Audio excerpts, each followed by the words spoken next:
बहुत समय पहले की बात है कि एक बार क्या हुआ, जब चुड़ैल ने अपना तांडव चालू किया तो लोग तो उसके तांडव के आगे डर ही गए। उसने बच्चों को ऐसी बेरहमी से मारा था, कुछ कहने को नहीं। और कहती थी, अब मेरा तांडव गांव वालों को पता चलेगा और तभी तो हमें लोग जान पाएंगे।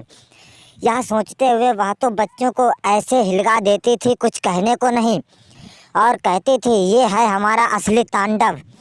और दोनों चुड़ैलें एक जैसी ही दिखती थी, बिल्कुल अपने पर किसी को ना कुछ करने देती थी और खूब अपना तांडव दिखाती थी। यह सोचते हुए उसके दोस्त ने कहा, अरे तुम लोग अगर जाकर भी कुछ कर पाओ तो कर लो, तुम्हारे भाई को मैंने मूर्छित कर दिया है और अब यह कुछ भी नहीं कर पाएगा। इतना सोचते हुए उसका कहता है, भाई उठो, लेकिन वह नहीं उठता है। तभी उसने यह बात अपने जाकर घर में बताई और कहने लगी, पिताजी देखिए, ज़रा मुझे ये तो समझ में नहीं आ रहा है कि ये क्या कर रहे हैं क्या नहीं। जब ये शब्द सुने तो उन्होंने कहा, माँ जी, पिताजी को भी ये बात बतानी चाहिए, क्योंकि ये तो लगता है बहुत ही आजकल तांडव चल रहा है और हमें कुछ पता भी नहीं चलेगा। इसीलिए ये देखो, उड़ने भी लगती हैं। ये तांडव करने वाली चुड़ैलें आपस में ही लड़ती रहती हैं और हम लोगों को बेवकूफ़ बनाती हैं। जब ये शब्द सुने तो उसने फिर से अपना तांडव रूप चालू कर दिया और कहने लगी, अच्छा अच्छा, ऐसी बात है तो हम खुद अपने आप को बता देंगे। जब ये शब्द सुने तो वे तो डर के मारे दोनों भाग गईं और उसकी माँ कहती है, तुमने अगर मेरे बच्चे को कुछ किया तो मैं तुम्हें देख लूँगी। और सभी बच्चों ने जाकर जब अपनी माँ को ये बताया तो कहने लगी, अरे ये ऐसी चुड़ैलें भी होती हैं क्या। तभी उसके भाई ने कहा, मैं इन चुड़ैलों का छोड़ूंगा नहीं, चाहे कुछ भी हो जाए। तभी वह वहाँ से भागते हुए एकदम कहता है, मैं अभी जा रहा हूँ, हमारे घर में खूब आजकल तहलका मचा हुआ है।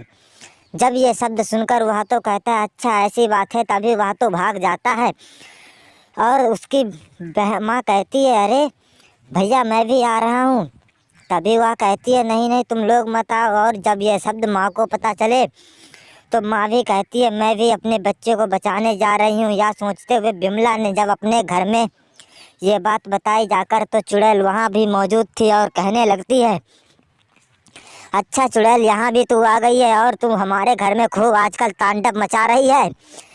जब ये चुड़ैल का तांडव रूप देखकर वह तो कहने लगते हैं, अच्छा अच्छा, ऐसे तू अगर हल्का हुआ तो पता नहीं क्या होगा। यह जब यह सुनकर उसके तो होश उड़ गए और कहने लगी, चुड़ैल तू यहाँ से भाग जा, नहीं तो तुझे मैं जान से मरवा दूंगी। और जब यह शब्द सुनकर वह कहने लगती है, इतनी आवाज़ें ये कहाँ से आ रही हैं। गूंजी हुई हवाओं में चुड़ैल एकदम चली जाती है और कहती है, किसान तू भी तो आ। ऊपर से आवाज़ आती है, किसान भी चला जाता है और उसकी पत्नी कहती है, अरे मेरे पति को तो चुड़ैल ले गई। तभी उसने दो बच्चों को फिर से अगवा कर लिया और कहने लगी, अगर इन बच्चों को जो भी छुड़ाने आएगा उसे हमसे लड़ना पड़ेगा। और जब यह शब्द सुने तो उनके लोगों के तो होश उड़ गए और बच्चों को उसने मूर्छित करके डाल दिया। ऐसा लग रहा था कि वे तो बेचारे मर ही गए हैं। और उन्हें वो कहीं कैसे भी लटका कर फेंक देती थी और कहती थी, तुम लोग इसी के काबिल हो और ऐसे ही पड़े रहो, तभी तो हमारा नाम चलेगा। और जब यह शब्द सुनकर वह तो अपने ख्वाब में बदल जाती है और कुछ बच्चों को तो वहाँ से फेंक भी देती है। और ये बच्चे एक अगवा करके उसे उल्टा लटका कर रखा था, जो कि कुछ ना बोल पा रहा था और चुपचाप लेटा हुआ था। यह सोचते हुए चुड़ैल सोची, अरे वाह, हमारा तांडव अच्छा है। अगर आप लोग हमारे चैनल पर नए हैं तो प्लीज़ चैनल ज़रूर सब्सक्राइब करें।